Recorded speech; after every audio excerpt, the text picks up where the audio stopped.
if you weren't with some like thirsty groupie like me, who's like, let's go hang out. If you're with like a normal friend that's like, oh, like let's just go home and be normal. I'm like, no, let's get into some trouble. Listen, thank goodness for the thirstiness.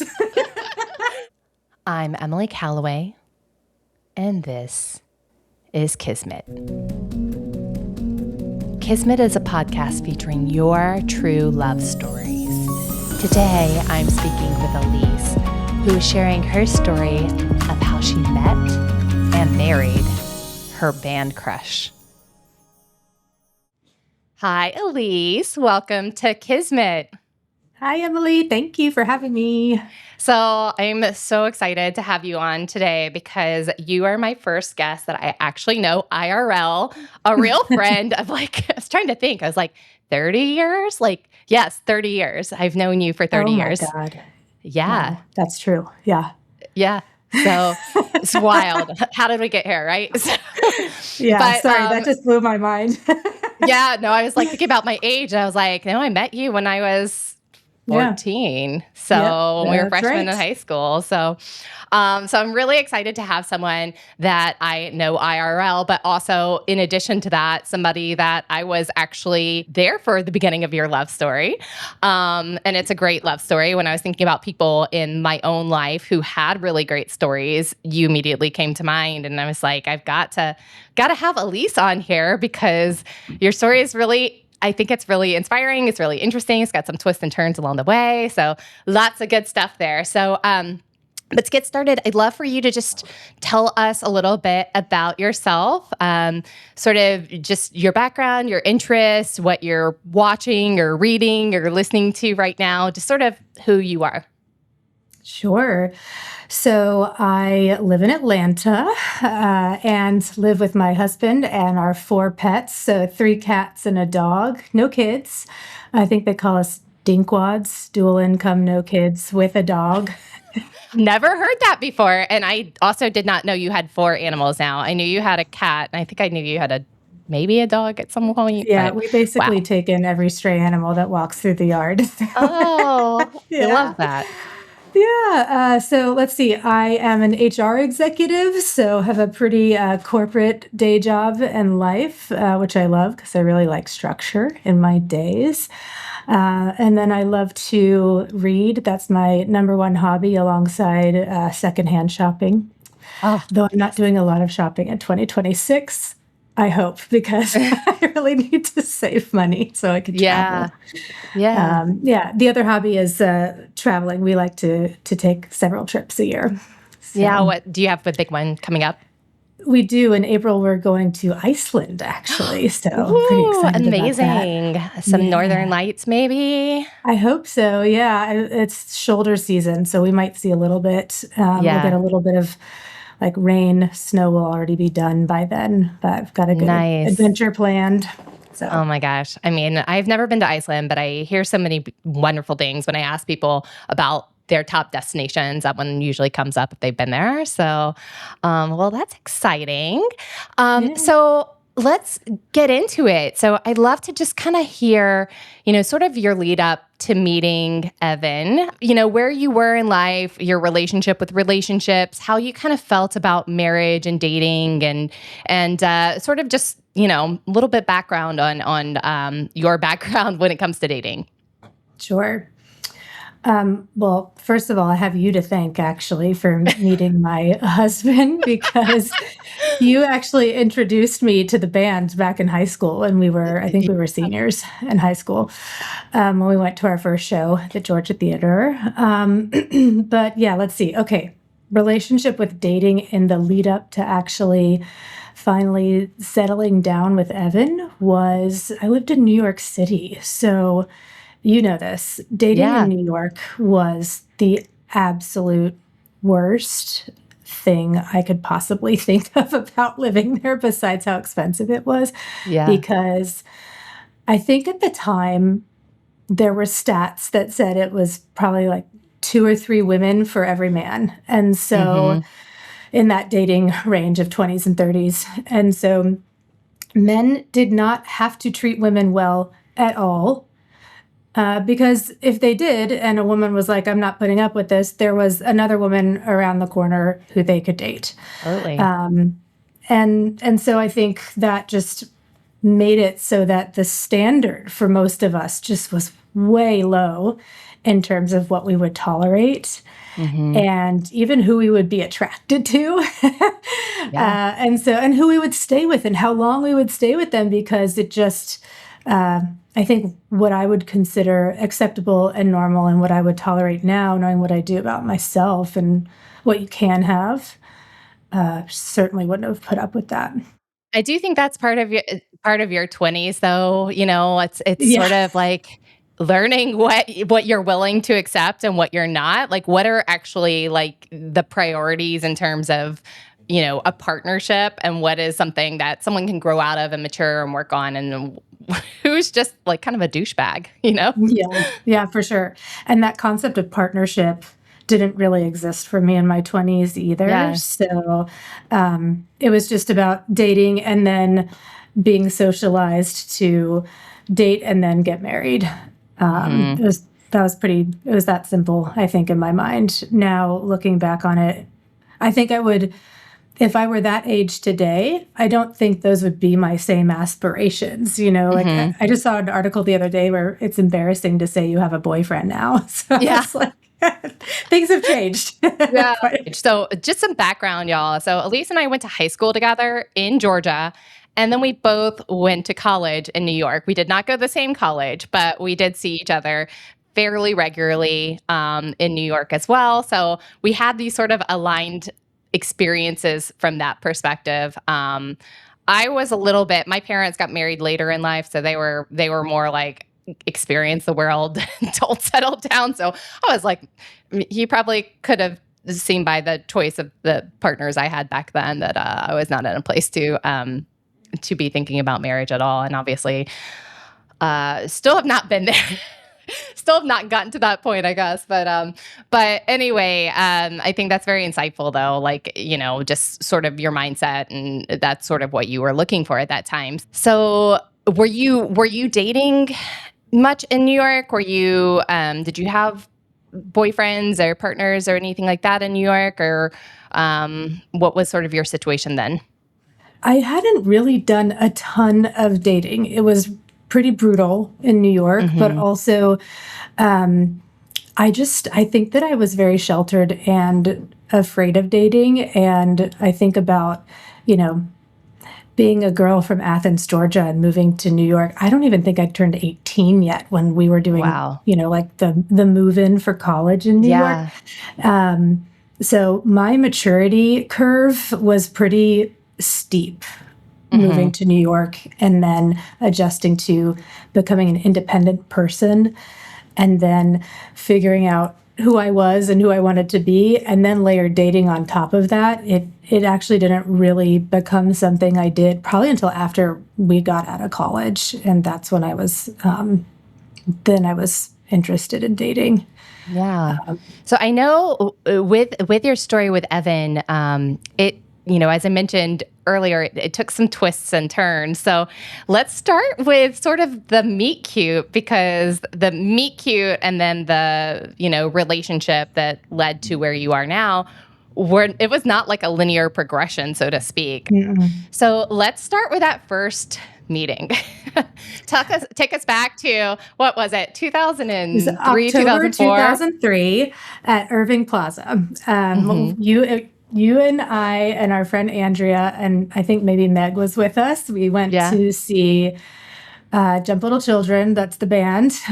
They were opening up for Howie Day. And so we were at Irving Plaza, and we were waiting around after the show to meet the band, definitely hovering.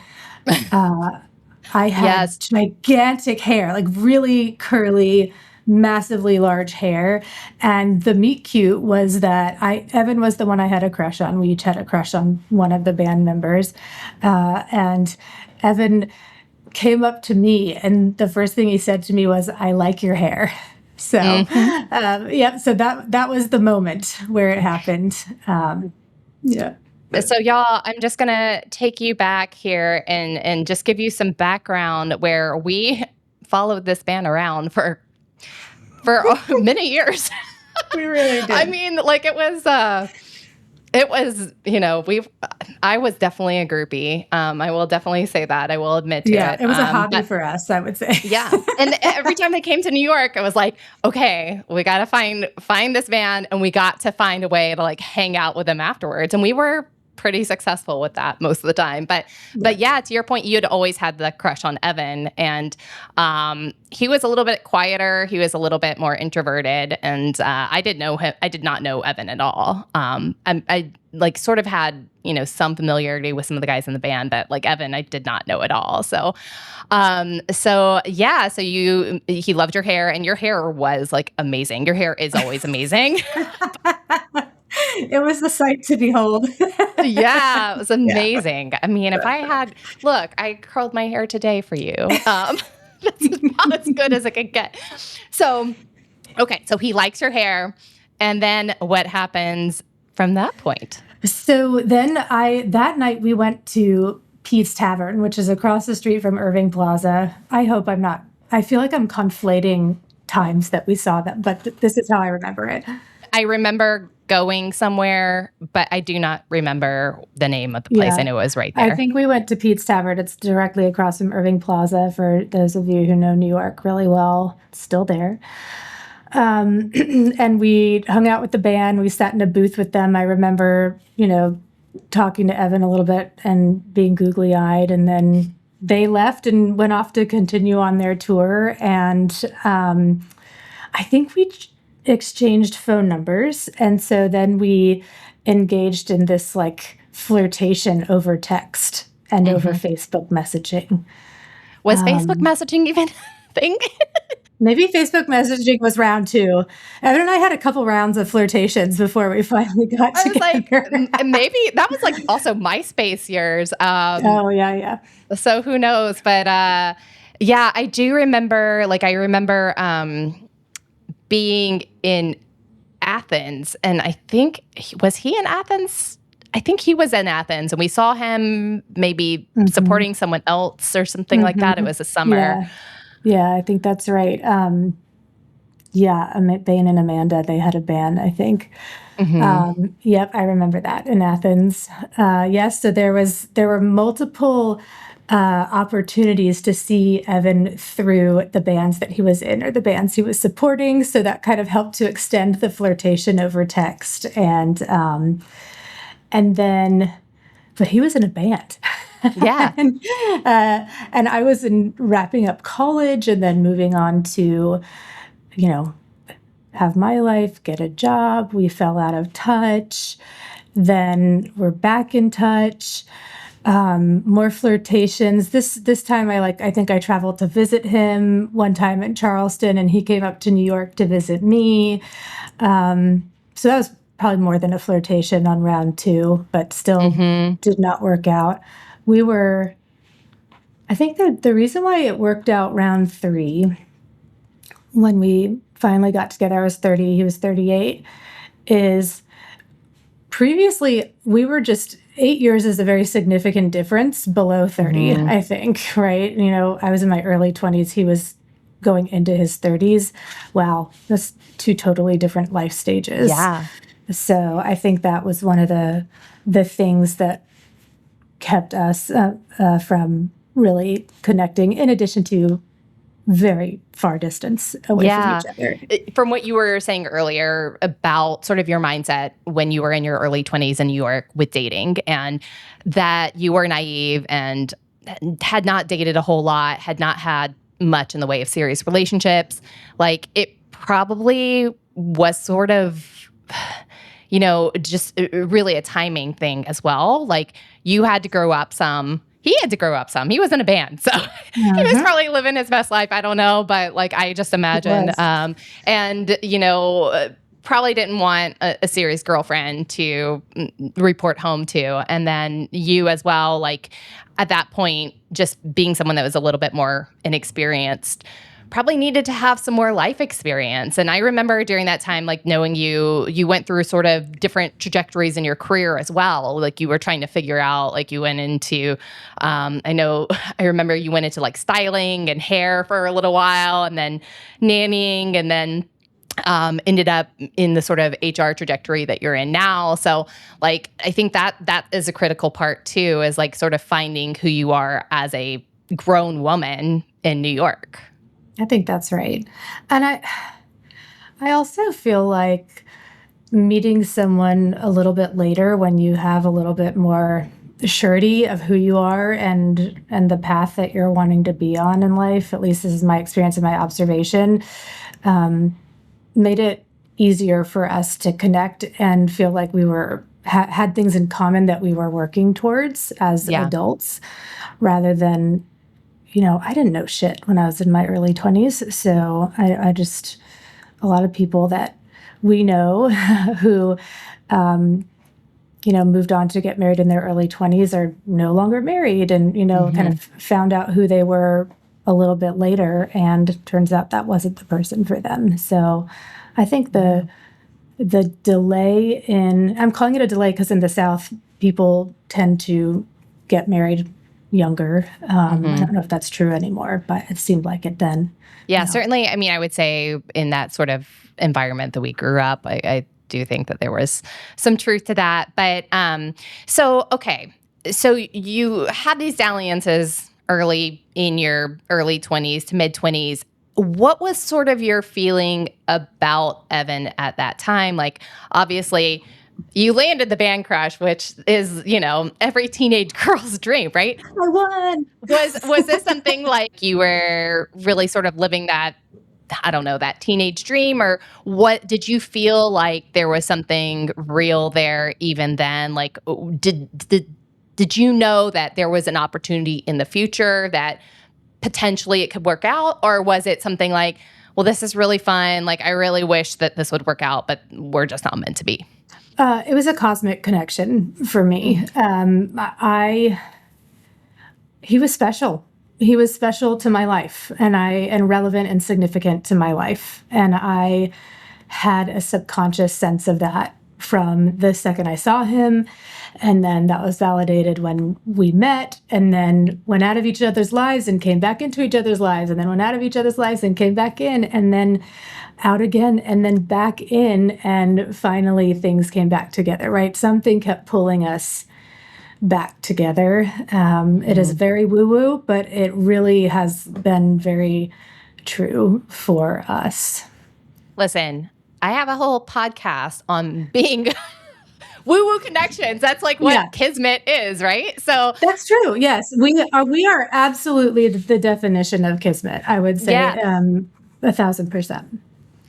It is just wild, because had we not had that sort of, I don't know, if they had not been played on Bulldog 103.7, if I had not become obsessed, we had not been in New York together going to see these concerts, who knows? Like, it's true. It is a great point. If you weren't with some like thirsty groupie like me, who's like, let's go hang out. If you're with like a normal friend that's like, oh, like, let's just go home and be normal. I'm like, no, let's get into some trouble. Listen, thank goodness for the thirstiness. Oh my God. No, but I am serious. Like I just always felt something very special about him. And when we finally did get together, I'll tell you this story because there was a physical experience I had where Evan had come into New York for work. He was living in Chicago when we finally got together. And he asked if I wanted to meet to get lunch. And I took the subway in from Brooklyn to meet him to have lunch. And as I was coming up from the subway, taking the stairs, to actually get onto the sidewalk, I actually had to stop on the platform and take a minute because all of the blood rushed out of my head. And just like, there was something that was like, this moment is important. And so I just had to stop and take a minute and collect myself. And then I kept going out of the stairs and we had lunch together. And that really was the trigger then for us getting together. We had a whirlwind couple of month romance, and I moved to Chicago, and it was oh my gosh. Yeah. So it gave me chills, by the way, when you were talking about that. Just like, oh. So, okay. So when you see him for that lunch meeting, how long had it been at that point since you'd seen him? And had you guys been in any sort of contact, or was this sort of like an out of the blue, like, hey, I'm in town. I know we haven't talked in months or years or whatever, but I'd like to see you. Out of the blue. I don't think we'd been in touch since like 2005 or 2006 maybe. And what year was this? That would have been 2012. So yeah, we've been out of touch for 6 years. And yeah, he sent me a Facebook message and was like, I still remember what it said. Elise, it's been a dog's age. That was one of his phrases. Oh my God, that's hilarious. I'm coming into New York, wanted to see if you wanted to have lunch or something. I mean, I could probably even dig up this note on Facebook, but and I even then when I saw it hit my messages, I had this feeling of like, oh God, there was just always some sort of a visceral reaction that I had, which is why I say there was like a cosmic or a universal connection there. My soul and my body knew that like this is an important person for you. So he contacted me. And so yeah, it was completely out of the blue. I was with someone at the time, but I was like, I'm going to go meet him for lunch. I'm in a much better place in my life. I'm much more confident and secure in myself. And what's the harm in going to have lunch? Right. Lunch, that's what I was just thinking. I mean, lunch is something that is friendly. It's platonic, it's not like let's meet up late night or something along those lines. So, so what was, you had this feeling going in, and then you see him, and as you said, it was a trigger. So what was like the conversation like on both sides? Was it very high level, or did you just jump right into like, hey, like, I don't know what this is, but this is something, and we gotta see? No, so we jumped right into conversation that day for lunch in New York and just had a blast. Like it was just the High Line had just opened, and so we grabbed lunch and took it to sit on the High Line. And actually, we went to New York 2 years ago for a trip, and we went back to that spot on the High Line where we had lunch together. It was really cute. We took a little picture. But yeah, so we had lunch. It was just like a really fun day. And then I left that lunch being like, wow, that felt great. But I also had a business trip to Chicago 2 weeks from then. Oh my gosh. And so I was like, oh, well, I'm going to be in Chicago. We should get together when I go to Chicago. And I absolutely knew what I was doing, like saying we should get together when I go to Chicago. So again, I was in a full-blown 3-year living together relationship at this time, but we were very unhappy. And so I flew to Chicago, and it was the week of, do you remember Superstorm Sandy when it hit New York and New Jersey? And so I actually got trapped in Chicago and had to stay there for much longer than my trip had been because planes could not get into New York.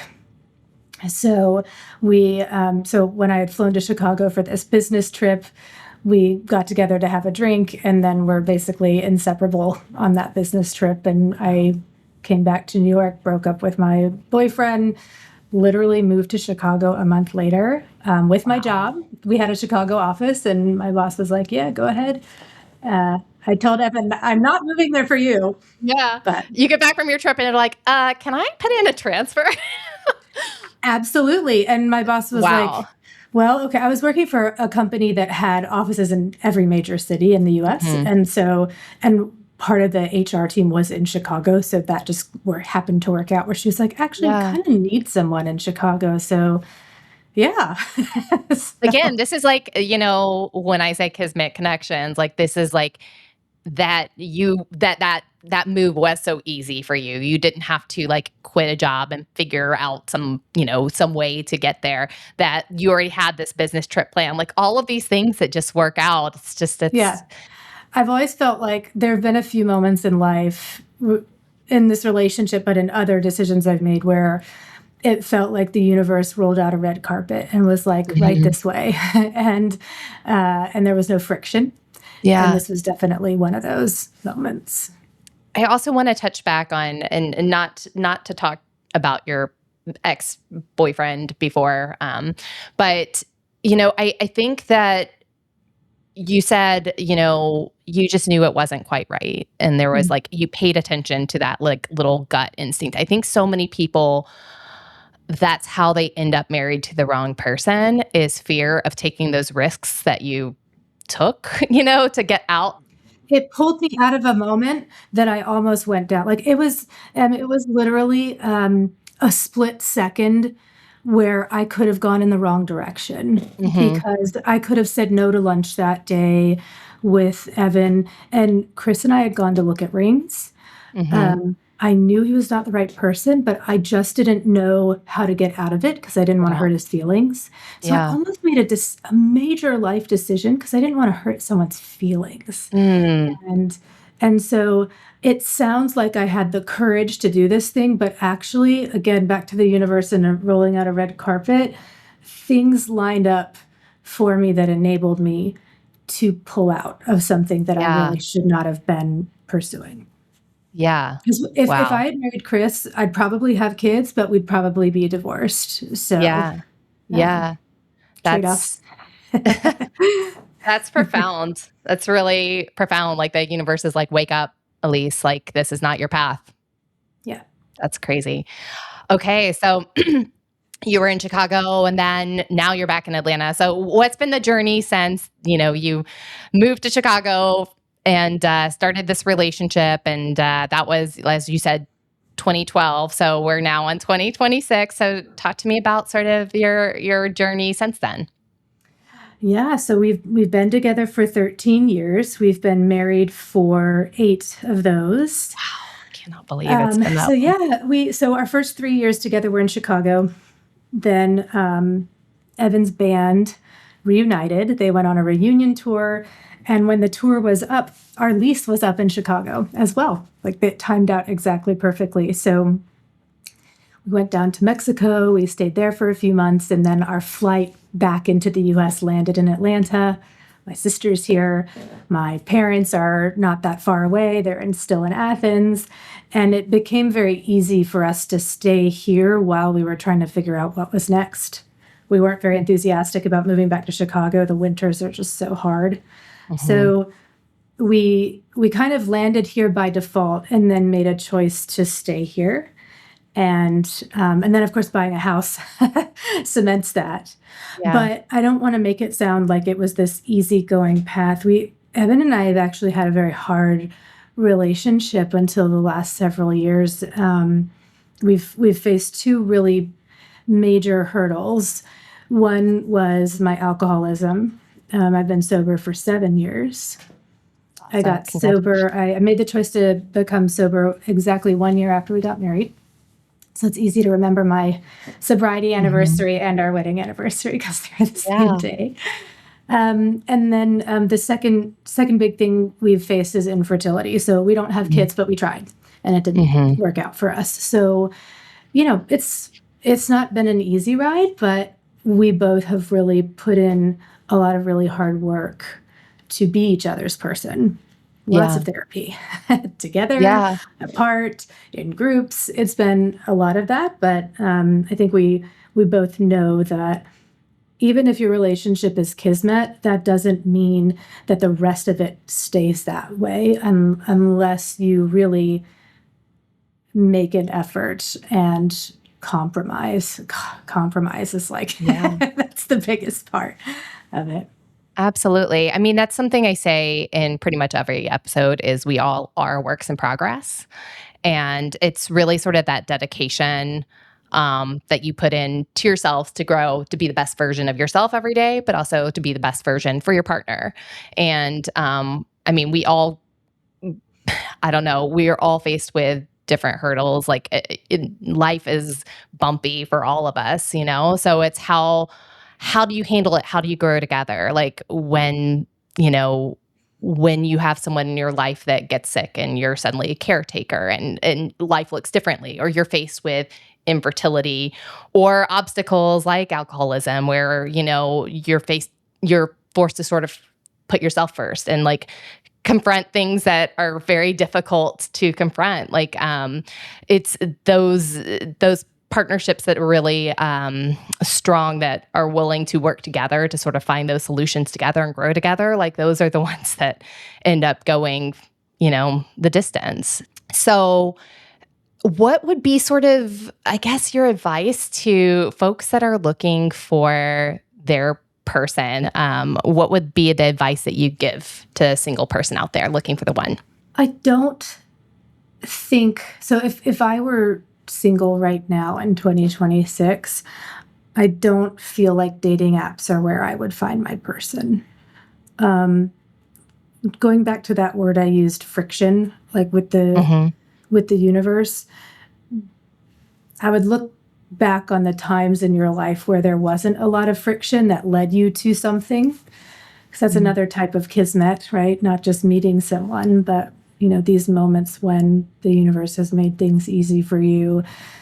To me, a dating app feels like friction. And that's probably easy for me to say because I met Evan before dating apps were really that big. They were a thing, but they were not the only way to meet people. But I think that's something that I would avoid. But that's not advice. That's more just the approach that I would take. Yeah.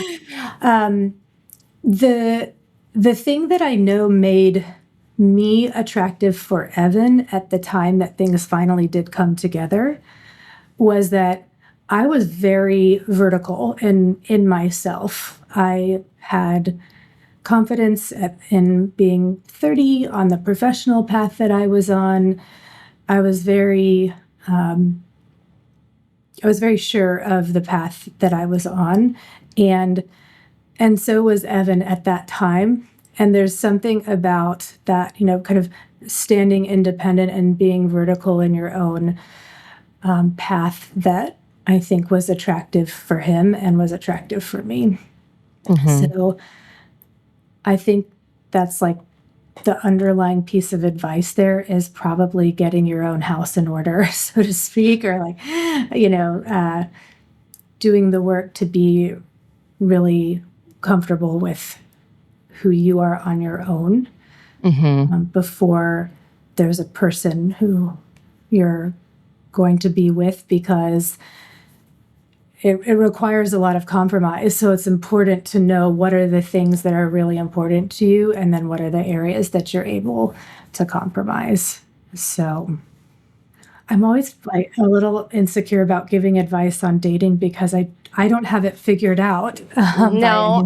Well, I think, what works for one person's never going to work for another person. Like there is luck involved in it. There's timing. There's sort of all these different elements. But I do think that the words of advice people give, it can sometimes click things in your mind a little bit differently. And like, I love what you said about friction, like, and going to a place where there's like less friction. Like, and I do think that actionably that can be like, doing things that you really enjoy, what doesn't feel like work for you, go to those places of happiness and that joy. And like, maybe you'll find someone that is aligned with you, or through people you meet in those places of joy, that maybe they'll have somebody in their life that is aligned with you. You just never know sort of the sort of directions your paths will take.